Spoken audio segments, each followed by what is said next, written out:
मानली कहना बहिना भाई, कुछ दिन घरे में रही जाई।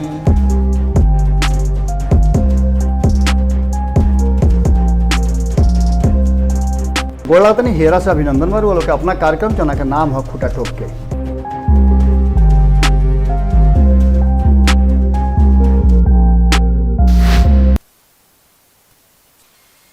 तो स्वागत है आप सभी का। बड़ी खबर यह है कि बाबा हमारे साथ आज मौजूद हैं। हालांकि प्रत्यक्ष रूप से बाबा यहाँ नहीं मौजूद रहेंगे। आपसे और हमसे लगातार बाबा जो मैं कई सवाल पूछूंगा उसका जवाब ऑडियो के माध्यम से देंगे। बाबा स्वागत है आपका भारत लाइव पर। बहुत बहुत धन्यवाद। और सबसे पहले तो भारत लाइव और भारत लाइव को प्यार करने वाले सभी लोगों को बहुत बहुत प्रणाम करते हैं। आपका आशीर्वाद मेरे साथ रहा और धीरे धीरे मैं रिकवर हो रहा हूँ। बहुत जल्दी आप लोगों के सामने आने के लिए मेरी व्याकुलता आप समझ सकते हैं, मेरी व्यग्रता समझ सकते हैं आप कि आप लोगों से बहुत लंबा समय तक दूर नहीं रह सकता हूँ।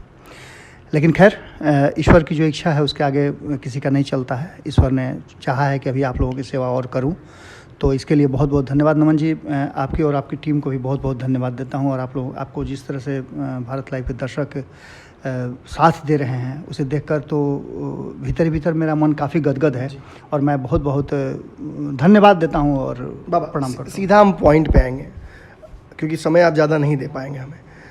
2-3 सवाल हैं मेरे, लेकिन बेहतर पहले दर्शकों को सर समझा दो कि जिस तरह से अभी माहौल बना हुआ है, कई लोग ये बात कहने लगे हैं। पहले तो हम लगातार कहते थे कि अंदर ही अंदर आग लगी हुई है, बाहर से दिख नहीं रहा है कुछ, लेकिन अब तो बाबा बाहर भी दिखने लगा है। अगर उपेंद्र कुशवाहा की बात कर लें तो जिस तरह से नीतीश कुमार को डिफेंड करने के लिए उपेंद्र कुशवाहा इस पूरी लड़ाई में कूदे, फिर जिस तरह का रिमार्क उन पर, भाजपा अब तक उपेंद्र कुशवाहा पर कुछ नहीं बोली थी, लेकिन सम्राट चौधरी के जिस तरह से रिमार्क उन्होंने किया, ये लग रहा था कि मतलब वो स्वतः उसी वक्त का स्फुरित उनका कोई अनुभव नहीं था।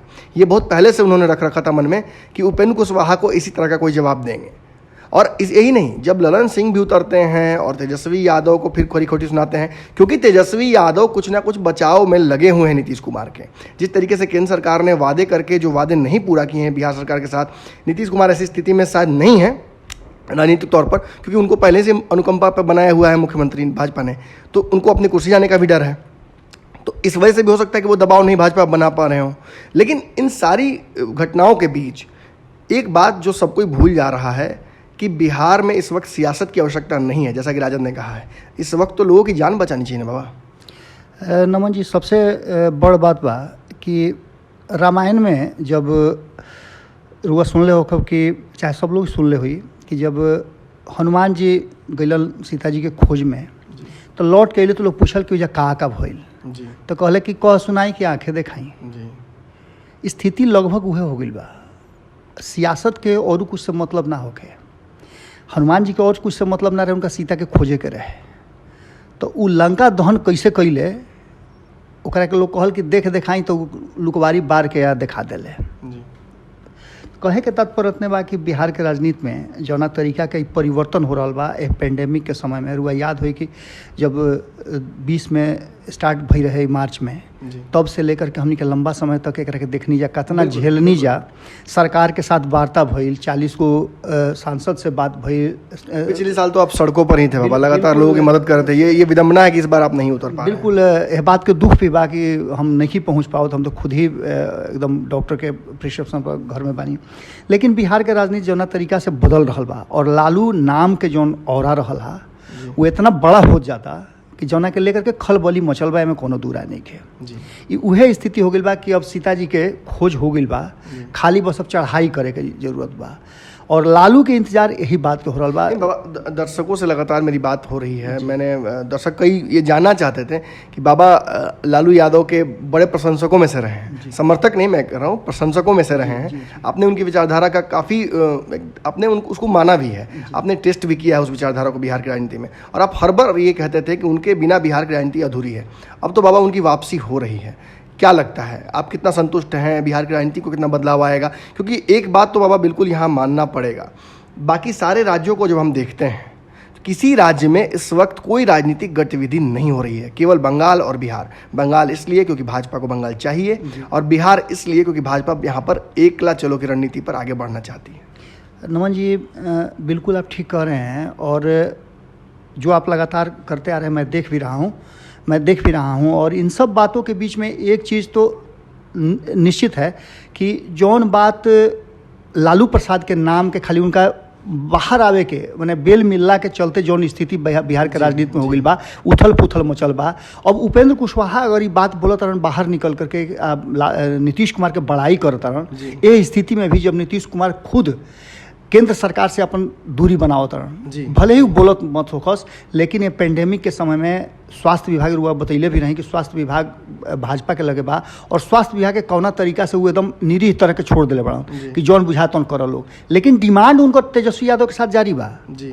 और ये बात बता रहा बा। और ये बीच में ललन सिंह के बाहर आना, लौकुश समीकरण पर बोलना सम्राट चौधरी के, और भी लौकुश समीकरण के जो नेता बन उनकर ए मामले पर अपन अलग स्टैंड रखना, ये बात के बता रहा बा कि बिहार के राजनीति में कुछ ना कुछ तो बड़ा होखे वाला बा, और ये बड़ा लालू प्रसाद के नाम से हुई। बिना लालू के बिहार के राजनीति के कबे कहरा ना पढ़ल जा सकेला, और कोनो कथा ना कहल जा सकेला। ई कथा दर्शक तो जानना ही चाहते हैं इस बात को, वो तो जानते हैं कि बाबा आएंगे तो बाबा के मुंह से सुनना चाहते हैं। क्या लालू यादव, ये वक्त से पहले सवाल होगा, हो सकता है हड़बड़ी भी हो सकती है इस सवाल की, लेकिन दर्शक बेचैन है, मुझे पता है। दर्शक ये जानना चाहते हैं बाबा, मेरे जो खबरें होती हैं उसमें कमेंट में आता है कि बाबा से पूछिए कि क्या लालू यादव नीतीश कुमार एक बार फिर से साथ आ जाएंगे, क्या तेजस्वी मुख्यमंत्री बन जाएंगे लालू अगर आते हैं तो? एगो बड़ी पुरान कहावत बा और बहुत पुरान बिहार के राजनीति से जुड़ल बा नमन जी, कि जब ललन सिंह ऐसा स्थिति में, जबकि अलग अलग ललन सिंह एकदम हाशिया पर पड़े जी, और अचानक से वो बाहर आवता रहे तब जब भारतीय जनता पार्टी के साथ संबंध बेहतर नहीं है जी, और भारतीय जनता पार्टी के साथ बात करत करत उनका जरूरत का रहे राजद के बात करना, जरूरत का रहे तेजस्वी यादव के बात करना, जरूरत का रहे लालू यादव के बात करना, वो कहीं ना कहीं इशारा दे चुकल बड़े कि नीतीश कुमार जो तैयारी करत रहे है, चाहे वो केकरो के बटोर के ले आवस, लेकिन एक बात तो तय बा कि कांग्रेस के विरुद्ध में जब राजनीति शुरू हुई तो विपक्ष एकजुट हुई, यानी विपक्ष में सबको या वाला समाजवादी नेता जितना रहा सब, और वैसे ही अगर भाजपा के विरुद्ध में लड़ाई लड़े के हुई तो एक खाली फिर सब कोई एक साथ हो सकेला। कारण कि ललन सिंह के बयानों का पैटर्न बाबा पकड़ रहे हैं। बिल्कुल, पहले भी याद हुई कि ललन सिंह कौना तरीका से जब अलग भई रहन नीतीश कुमार से, पेट में दांत वगैरह वगैरह बहुत सारा बात कहले रहन, ओकरा बाद जब एक साथ अइले तो सबसे पहले माफ़ी मांगे वाला जौन की राबड़ी देवी और ललन सिंह लालू यादव पर चारा घोटाला से जुड़ल जितना मामला रहे और राबड़ी देवी के कुछ बोलले रहन, ओकरा के माफ़ी मांगले रहन जी ललन सिंह जी, और यह माफ़ी मांगला के बाद संबंध बेहतर भई रहे। अब एक खाली फिर से ललन सिंह के बयान आवे के मतलब बा, और जौना तरीका से भूमिहार समाज उनका से अलग हो रहा बा पूरा मतलब एथी के लेकर के, और उनका यह बात के डर भी बा कि भूमिहार समाज अलग हो जाई तो फिर उनको राजनीति कहाँ रह जाई। ऐसे सब के जोड़े यादव भूमिहार के जोड़े खातिर, जहाँ एक तरफ रघुवंश के जोड़े के बात चल रहा बा, वैसे भूमिहार समाज के और सवर्ण समाज के जोड़े के कारण कि समर्थ समाज के जोड़े खातिर बहुत बढ़िया काम जगतानंद सिंह करत रहन। जगतानंद सिंह के अइला के बाद राजद के प्रकृति भी बदलल बा, संस्कृति भी बदलल बा, जोना के चर्चा हमनी के अक्सर करी ले जा। अब ये स्थिति में ई बुझा रहल बा कि बिहार में एगो परिवर्तन के लहर तो चल रहल बा। अब ई परिवर्तन कब हुई, 1 महीना में हुई, 2 महीना में हुई, 3 महीना में हुई, लेकिन जितना जल्दी परिवर्तन हो जाए, लालू प्रसाद भी इंतजार यही बात के करता रहन जी। बाबा अंतिम सवाल रवा से बा, ये जो गठबंधन फिलहाल भाजपा और जदयू की है, ये स्वतः अपने राजनीतिक अंत की तरफ तो बढ़ रही है। अब बयानबाजी जिस तरह से हो रही है, नीतीश कुमार भी इस कुर्सी के मुंह में कितने दिन चुप रह सकते हैं? भाजपा भी नीतीश कुमार, जिस तरह से नीतीश कुमार भाजपा के लोगों की बात नहीं सुन रहे हैं, संजय जायसवाल ने स्पष्ट कर दिया है, उसमें अब उससे ज़्यादा कुछ बोलने की आवश्यकता नहीं है। वो जानते हैं कि नीतीश कुमार कहीं ना कहीं डोमिनेट करना चाहते हैं सरकार को, और भाजपा के ज़्यादा अगर विधायक रहते हुए भाजपा इस तरह से चुप रहेगी तो अंदर में विस्फोट हो सकता है। तो ये तो बाबा लग रहा है, ये दिख रहा है आँख के सामने कि ये गठबंधन ज़्यादा दिन चलने वाला है नहीं। ललन जी, पूरा नमन जी, पूरा मीडिया जगत और राजनीतिक जगत यह बात के लेकर कहत रहे कि जैसे ही विधानसभा के चुनाव हुई ओकरा बाद से लोकसभा यानी केंद्रीय मंत्रिमंडल में जदयू शामिल हुई, ललन सिंह का स्थान मिली, आरसीपी सिंह का स्थान मिली, फलाना के, लेकिन जो कि मामला लगभग खत्म हो गया है। बिल्कुल, ये होके कोनो संभावना ना रहे। अब सबसे बड़ बात बा कि एगो बात जो कहल जा रहा बा, जो भारत लाइव सबसे पहले उठौले रहे कि बंगाल चुनाव और 5 राज्य के जो चुनाव 4 गो राज्य केंद्र शासित हो रहा बा, वो चुनाव जैसे ही खत्म हुए परिणाम आई ओकर इंतजार सभे के बा, जी। भारतीय जनता पार्टी के भी बा कि ओकरा कौन नया स्टैंड लेवे के बा, और लालू प्रसाद भी ओकरे वेट एंड वॉच करता जी। रुआ इंतजार करिए। अभी 10-12 दिन तक ले लालू यादव फ्रेम में ना आई जी। हैं। जब तक ले बात से पूरी तरह संतुष्ट ना हो जी हैं कि अंदर सेटिंग करेंगे। बिल्कुल बंगाल के चुनाव दिल्ली में रुआ एक बतौले नहीं, राउरे को सुनले नहीं कि जो में रुआ बतौले नहीं कि स्वास्थ्य लाभ बिहार में आके दिल्ली रुकेंगे और राजनीतिक बिल्कुल, स्वास्थ्य लाभ और बिल्कुल। व्यक्तिगत स्वास्थ्य लाभ भी करेंगे। स्वास्थ्य लाभ पूछे खातिर लोग जाई और रोजा जाकर के गठजोड़ हुई। जी। लगभग वो सारा प्लान रुआ बतौले बानी तौना तरीका से लगभग वो जगह पर पहुंच गई बा, और वही दिशा में हमहू सोच रहे बानी। डिप्लोमेटिक डिसीजन था ये। बिल्कुल। और ई खास करके लालू प्रसाद के बेल मिलना ई कोनो अतिशयोक्ति नहीं खे, लेकिन बिहार के राजनीति खातिर अतिशयोक्ति जरूर बनल जाता है।